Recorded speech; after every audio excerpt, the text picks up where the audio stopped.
સૌપ્રથમ એક મહત્વપૂર્ણ સમાચાર મળી રહ્યા છે ઉત્તર પ્રદેશથી, તેની પર નજર કરીએ। ઉત્તર પ્રદેશના સીએમ યોગી આદિત્યનાથે શિષ્યવૃત્તિને લઈને એક મહત્વપૂર્ણ નિવેદન આપ્યું છે। એસસી એસટીના વિદ્યાર્થીઓની શિષ્યવૃત્તિને લઈને ઉત્તર પ્રદેશના સીએમએ સ્પષ્ટ વાત કરી છે।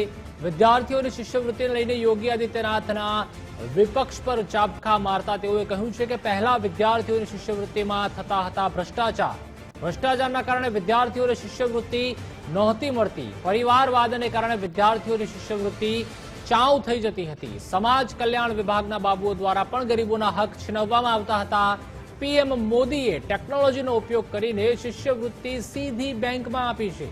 ઈ ગવર્નન્સના એક મોડલના કારણે તમામને સીધો લાભ મળતો થયો છે। શિષ્યવૃત્તિ દરેકનો હક છે અને તમામ હકદારોને મળવી જ જોઈએ। આ કાર્ય ત્યારે જ સફળ બને છે જ્યારે સરકારની નીતિ સ્પષ્ટ હોય।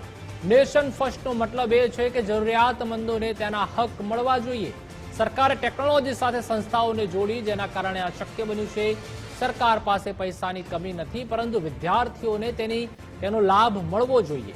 સંસ્થાઓએ પણ હવે લોકોને ભેદભાવ વગર શિષ્યવૃત્તિ પૂરી પાડી છે। नीति स्पष्ट हो तो भ्रष्टाचार रूपी दानों को नियंत्रित किया जा सकता है। आप सोचिए ना, इसी छात्रवृत्ति के लिए आज से 9 वर्ष पहले जो नौजवान उस समय अध्ययन करता था, इसी भ्रष्टाचार के कारण उस छात्रवृत्ति नहीं प्राप्त करता था, क्योंकि पहले तो सरकार की नीयत साफ नहीं रहती थी, अपने पराये का भेद करती थी, परिवारवाद के चंगुल से बाहर नहीं निकल पाती थी, और अगर वहां से निकला भी तो उनके गुर्गों के भ्रष्टाचार से योजनाएं कहां वंचित रह पाती थी।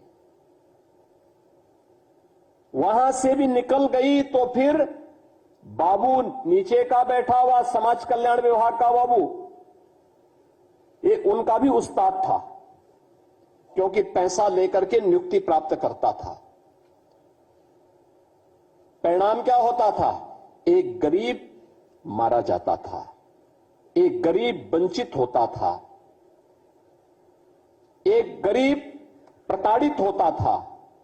और इसीलिए प्रधानमंत्री जी ने कहा कि वंचित को वरीयता मिलनी चाहिए, पिछड़ों को प्राथमिकता मिलनी चाहिए, और इस वरीयता और प्राथमिकता की ही का परिणाम है कि टेक्नोलॉजी का उपयोग किया गया, ऑनलाइन सुविधा उपलब्ध कराई गई। तो यह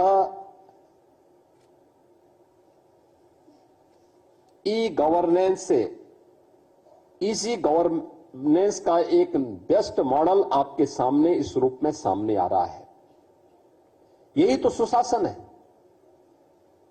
जहां पर हर व्यक्ति इस सर्वसमावेशी विकास का लाभ प्राप्त कर सके, बिना भेदभाव के प्राप्त कर सके।